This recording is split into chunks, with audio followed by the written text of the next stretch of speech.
டேஸ்டான ஒரு evening snacks recipe ரொம்ப ஈஸியாக எப்படி செய்கிறதுன்னு பார்க்கலாம் வாங்க. இந்த ரெசிபி செய்கிறதுக்கு 1 கப் அளவுக்கு கருப்பு எள்ளு எடுத்திருக்கேங்க. 2-3 டைம் நல்லா வாஷ் பண்ணிவிட்டு தண்ணி வடிய வச்சுருக்கேன்.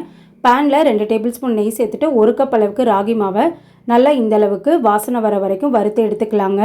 இப்போ அதே கடாயில் நம்ம வடிகட்டி வச்சுருக்க எள்ளையும் இந்த அளவுக்கு நல்லா வறுத்து எடுத்துக்கணுங்க. இப்போ 1/4 கப் அளவுக்கு நிலக்கடலையை நல்லா வாசனை வர வரைக்கும் வறுத்து எடுத்துக்கலாங்க.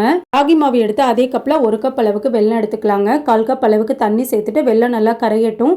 இங்கே நம்ம வறுத்து வச்சுருக்க எள்ளு நிலக்கடலை எல்லாத்தையும் சேர்த்து குறைன்னு இந்த அளவுக்கு அரைச்சி எடுத்துக்கலாங்க. இப்போ வெல்லம் நல்லா கரைஞ்சிருச்சுங்க.